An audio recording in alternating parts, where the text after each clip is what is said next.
Hello student, welcome to my YouTube channel Rohit Academy. Student, आज हम इस वीडियो में आप लोगों को बताएंगे क्लास 10th का सब्जेक्ट आप लोगों का है सोशल साइंस, यानी कि कक्षा 10 का विषय आप लोगों का क्या है, सामाजिक विज्ञान है। अर्धवार्षिक परीक्षा का ये आप लोगों का पेपर है 2025 एंड आप लोग का 2026 का बिल्कुल न्यू पेपर, वायरल पेपर आप लोग के सामने लेकर के आए हैं। पेपर का जो कोड है, यानी कि जो आप लोग का पेपर का पैटर्न है, क्या है बाबू, PPHY56 है। इसका हम जो पूर्णांक दिया गया है, क्या दिया गया है, 70 दिया गया है। 70 में 70 नंबर बिल्कुल कंप्लीट तरीके से संपूर्ण हल के साथ, यानी कि एक एक क्वेश्चन का आंसर इस वीडियो में बताएंगे और आप लोग को समझाएंगे। आप लोगों की जानकारी के लिए बता दे बाबू, आप लोगों को आप लोगों का अगर अर्धवार्षिक का परीक्षा का पेपर नहीं हुआ, यानी कि हाफ ईयरली एग्जामिनेशन का एग्जाम नहीं हुआ आप लोग आपके स्कूल कॉलेज में, तो इस वीडियो को जरूर देखिएगा। यहाँ से बहुत सारे क्वेश्चन पूछे जाएंगे। हाँ, बहुत लोगों की डिमांड थी कि इसी कोड का PPHY56 का पेपर का कोड लाइए। उसी के कमेंट बहुत सारे स्टूडेंट कर रहे थे कि सोशल साइंस का पेपर ला करके आइए। उसी के कमेंट और डिमांड पर पेपर का सोल्यूशन बताया जा रहा है, आप लोग को समझाया जा रहा है। बस आप लोग वीडियो के अंदर बने रहिएगा। ये जो पेपर है, यहाँ से आप लोग को सभी के स्कूल कॉलेज में, सभी डिस्ट्रिक्ट में यहीं से आप लोग का क्वेश्चन पूछा जाएगा। ठीक है, चलिए बिना देरी के अपने क्वेश्चन पर आते हैं। खंड आ यहाँ से हमारा स्टार्ट होता है, जिसमें से बहुविकल्पी प्रश्न दिया गया, यानी कि MCQ क्वेश्चन दिया गया। पेपर का पैटर्न क्या है आप लोग को समझा दे रहे हैं थोड़ा समय लेकर के। क्या दिया गया, 20 MCQ रहेगा जो कि 20 नंबर का रहेगा, 40 नंबर का वर्णनात्मक प्रश्न रहेगा और 10 नंबर का मैप का भी, वर्क का जो मैप का यानी कि मानचित्र का कार्य है उसको भी कंप्लीट तरीके से। टोटल 70 नंबर बता देंगे इस वीडियो में। ठीक है, चलिए बिना देरी के अपने क्वेश्चन पर आते हैं। पहला क्वेश्चन यहाँ से हमारा स्टार्ट होता है, जो कि क्या दिया गया है। पहला क्वेश्चन दिया गया कि रीडर पेस्ट का संबंध है, यानी कि रीडर पेस्ट किससे रिलेटेड है, हमें ये बताना है, यानी कि किससे संबंधित हमें ये बताना। तो इसका जो राइट आंसर हो जाएगा, मावेशी की बीमारी से संबंधित है, जो कि कौन सा हमारा बा वाला ऑप्शन इसका राइट हो जाएगा, यानी कि बी वाला ऑप्शन राइट होगा। आप लोगों की भी इच्छा होगी, कॉपी पेन लेकर के बैठ जाइएगा क्वेश्चन को नोट करने और क्वेश्चन का आंसर लिखने के लिए। ठीक है, दूसरा क्वेश्चन दिया गया क्या, कर्नला से संबंधित देश है, यानी कि कर्नला से संबंधित देश कौन सा, हमें ये बताना है। तो इसका जो राइट आंसर हो जाएगा बाबू, ब्रिटेन हो जाएगा, जो कि हमारा कौन सा, इसका डी वाला ऑप्शन इसका राइट हो जाएगा। ठीक है, यानी कि दा वाला ऑप्शन हमारा सही हो जाएगा। तीसरा क्वेश्चन दिया गया क्या, कि महात्मा गांधी ने असहयोग आंदोलन कब आरंभ किया था, यानी कि जो महात्मा गांधी असहयोग आंदोलन ने चलाए थे वो कब चलाए थे, हमें ये बताना। देखो यहाँ पर दो क्वेश्चन बनता है। क्या, देखिए एक क्वेश्चन पूछेगा क्या, महात्मा गांधी आंदोलन, नहीं सॉरी, असहयोग आंदोलन किसने चलाया था, तो महात्मा गांधी जी ने चलाया था। और फिर पूछेगा कब चलाया गया था, तो 1920 ईस्वी में चलाया गया था, जो कि बा वाला ऑप्शन हमारा इसका राइट हो जाएगा। ठीक है, चौथा क्वेश्चन दिया गया, यानी कि 4 वाला क्वेश्चन दिया गया क्या, कि निम्नलिखित में से किसे 1871 में जर्मनी का प्रथम सम्राट घोषित किया गया, हमें ये बताना है। तो चौथा का जो सही आंसर हो जाएगा बाबू, आ वाला ऑप्शन राइट हो जाएगा। काइजर विलियम प्रथम को घोषित किया गया था, जो कि आ वाला ऑप्शन यानी कि ए वाला ऑप्शन हमारा इसका सही हो जाएगा। ठीक है, फिर अगला क्वेश्चन देखिए, पांचवा क्वेश्चन दिया गया कि जोसेफे मैत्सिनी द्वारा स्थापित गुप्त संगठन था, तो यानी कि इनके द्वारा जो गुप्त संगठन था यंग इटली था। क्या था, यंग इटली था, जो कि हमारा आ वाला यानी कि ए वाला ऑप्शन इसका भी सही हो जाएगा। अगला क्वेश्चन 6 वाला, यानी कि छठा क्वेश्चन दिया गया क्या, कि टिहरी बांध परियोजना किस राज्य में स्थित है, यानी कि टिहरी बांध परियोजना किस राज्य में स्थित है, हमें यह बताना है। तो इसका जो सही आंसर हो जाएगा बाबू, उत्तराखंड में स्थित है, जो कि हमारा कौन सा, इसका सा वाला ऑप्शन राइट हो जाएगा।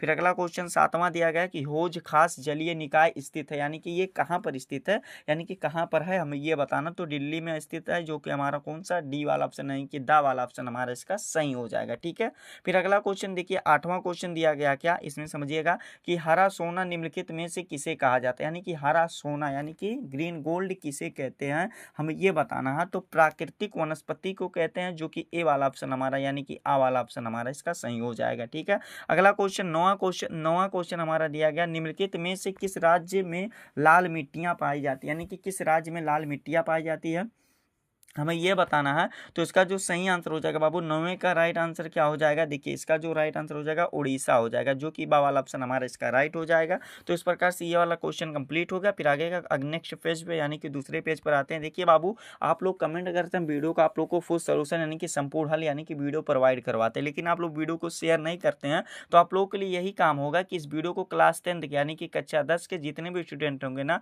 उनके पास जरूर ये वीडियो शेयर करके पहुंचा दीजिएगा। आप लोगों की डिमांड पर आप लोग कमेंट करते हैं, वीडियो प्रोवाइड करते हैं, तो वीडियो को शेयर करके आप लोग का फर्ज बनता है, आप लोग का यही काम रहेगा कि इस वीडियो को सभी स्टूडेंट पास सेंड करके पहुंचा दीजिएगा। एक बार कमेंट भी कर दीजिएगा कि हाँ वीडियो को शेयर कर दिए हैं। ठीक है, चलिए अगला क्वेश्चन देख लेते हैं, 10 वाला यानी कि 10वां क्वेश्चन दिया गया क्या, देखिए हमारा 10वां क्वेश्चन जो दिया गया है कि पृथ्वी सम्मेलन का आयोजन कब हुआ था, यानी कि जो पृथ्वी सम्मेलन का आयोजन किया गया था किस सन में किया गया था, हमें ये बताना है।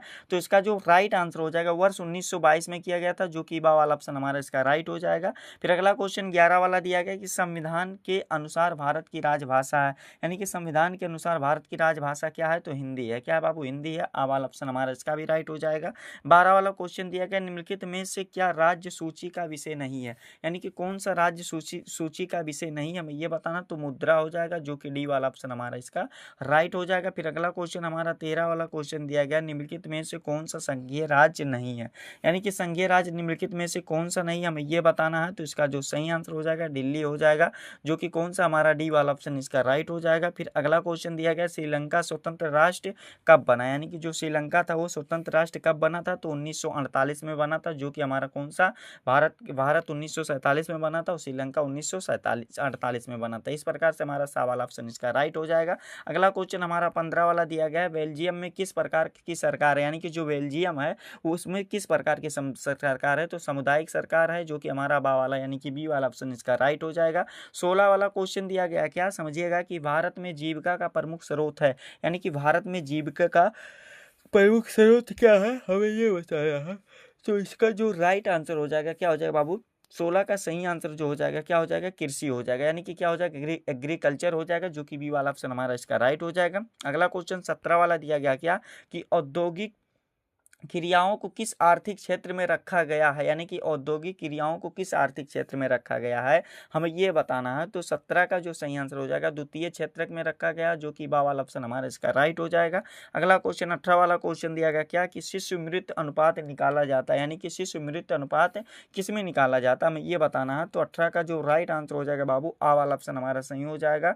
क्या हो जाएगा, 1000 जीवित बच्चों पर निकाला जाता है, जो कि आ वाला ऑप्शन हमारा इसका राइट हो जाएगा। फिर अगला क्वेश्चन 19 वाला क्वेश्चन दिया गया क्या कि प्रति व्यक्ति आय को अन्य किस नाम से जाना जाता है, यानी कि प्रति व्यक्ति आय को अन्य किस नाम से जाना जाता है, हमें ये बताना है। तो इसका जो 19 का राइट आंसर हो जाएगा ना बाबू, इसका सही आंसर क्या हो जाएगा, औसत आय के नाम से जाना जाता है, जो कि हमारा आ वाला ऑप्शन राइट हो जाएगा। फिर चलिए अगला क्वेश्चन देख लेते हैं। अगला क्वेश्चन हमारा 20 वाला यानी कि 20 वाला क्वेश्चन दिया गया क्या कि किसी देश के विकास के को निर्धारित करने का आधार है, यानी कि आधार क्या है, हमें ये बताना। तो इसका जो सही आंसर हो जाएगा बाबू, कौन सा राइट आंसर हो जाएगा बाबू, इनमें से क्या हो जाएगा, कोई नहीं हो जाएगा, यानी कि इनमें से कोई नहीं हो जाएगा, जो कि हमारा यही दा वाला ऑप्शन राइट हो जाएगा। इस प्रकार से आप लोगों का देखिए कितना क्वेश्चन दिया गया था, ये आप लोगों को देखिए बाबू, आप लोगों के अगर इसमें कोई आंसर आप लोगों को पता होगा ना 20 वाले यानी कि 20 वाले में कोई आप लोगों को पता होगा ना, तो एक बार कमेंट करके जरूर बताइएगा। जिसका आंसर कमेंट होगा, जिसका राइट आंसर होगा उनका कमेंट पिन कर दिया जाएगा, ठीक है। चलिए आगे का क्वेश्चन पर आते हैं, उसका आंसर आप लोग को बताते हैं एंड आप लोग को समझाते हैं। देखिए क्वेश्चन क्या दिया गया, खंड बा वर्णनात्मक प्रश्न दिया गया, जिसमें वर्णनात्मक प्रश्न फर्स्ट दिया गया, यानी कि कह सकते हैं लघुत्तरीय क्वेश्चन दिया गया, जो कि एक क्वेश्चन का आंसर देने पर 4 नंबर मिलेगा, लघुत्तरीय क्वेश्चन है।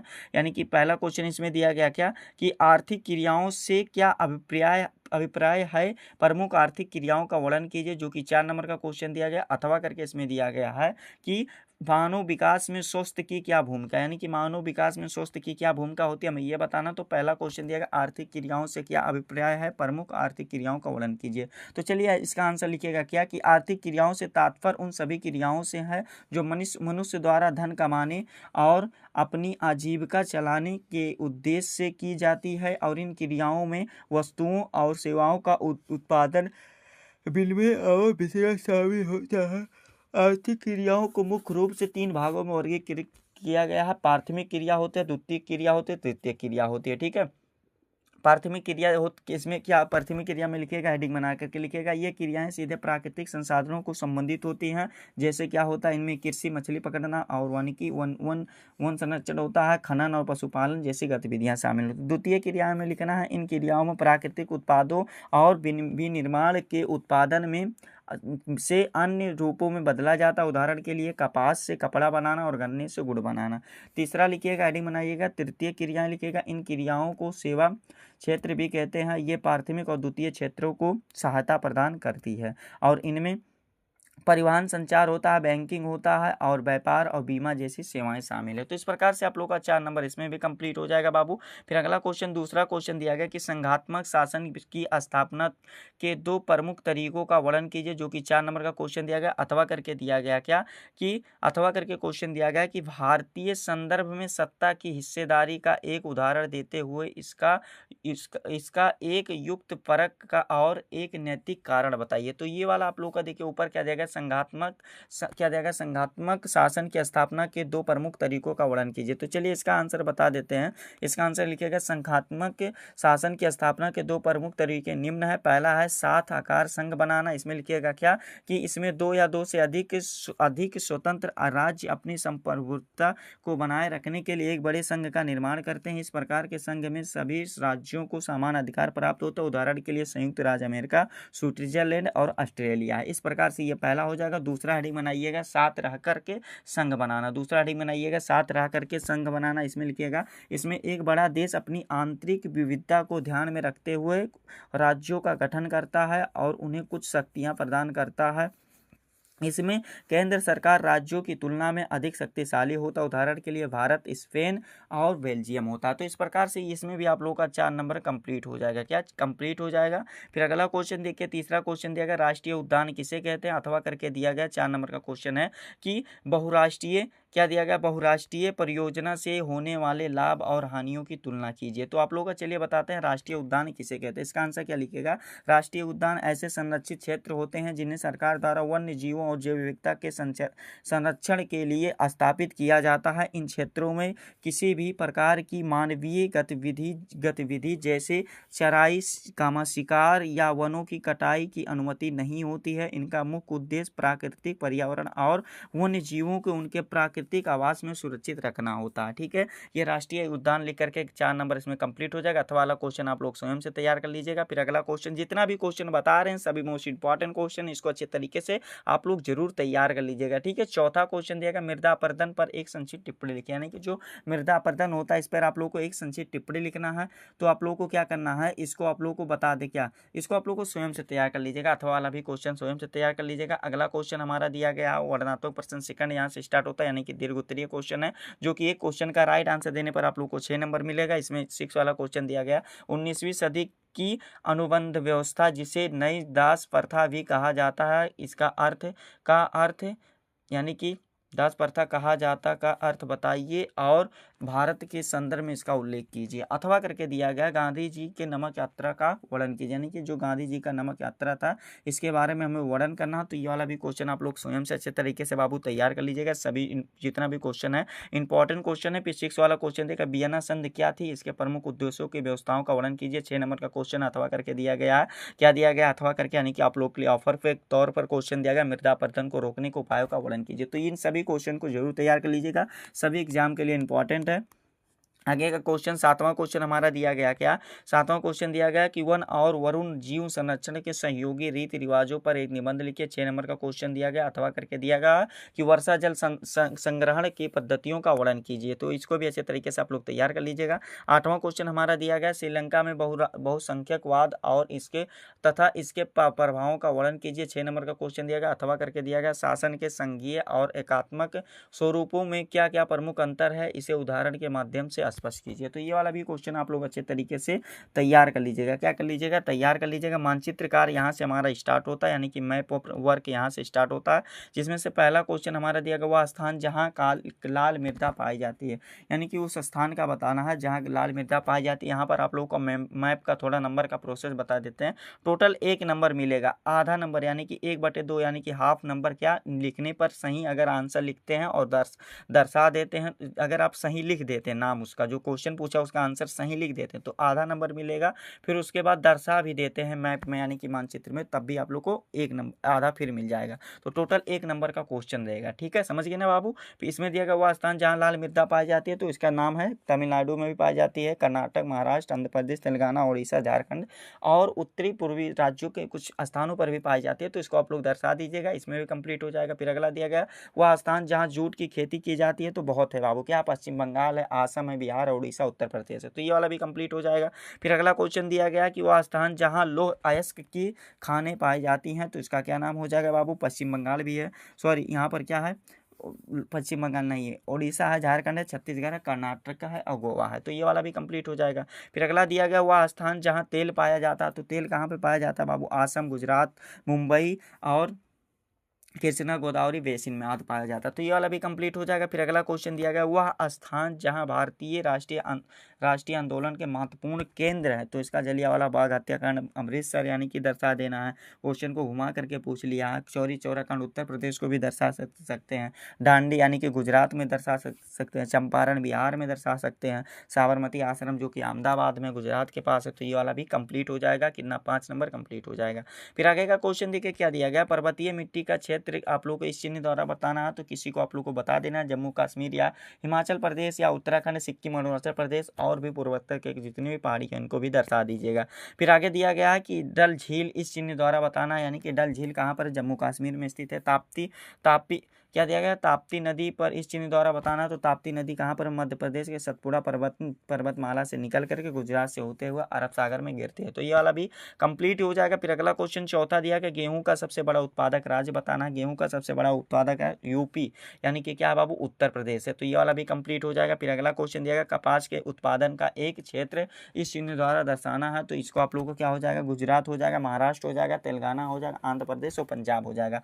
तो ये वाला भी हमारा आंसर लिख करके कंप्लीट हो जाएगा। यही था क्लास 10 का सोशल साइंस यानी कि सामाजिक विज्ञान का पेपर था, जो कि इस वीडियो में कंप्लीट है। आप लोग को फुल सोल्यूशन के साथ एक एक क्वेश्चन का आंसर आप लोग को इस वीडियो में बता दिया गया एंड आप लोग को समझा दिया गया। आप लोग को ये हमारा प्यारा सा लवली सा वीडियो कैसा लगा है कमेंट करके जरूर बताइएगा। हाँ, अगर आप हमारे चैनल पर नए हो तो बाबू आप लोग के लिए काम क्या रहेगा? आप लोग के लिए काम यही रहेगा, चैनल को सब्सक्राइब करना है, बेल आइकन को भी दबाना है और आप लोगों को क्या करना है, इस वीडियो को क्लास 10 यानी कि कक्षा 10 के जितने भी स्टूडेंट होंगे उनके पास अधिक से अधिक जरूर शेयर करके पहुंचा दीजिएगा। ठीक है, चलिए हम आप लोगों से मिलते हैं नेक्स्ट वीडियो में नेक्स्ट टॉपिक के साथ। तब तक के लिए जय हिंद, जय भारत, वंदे मातरम।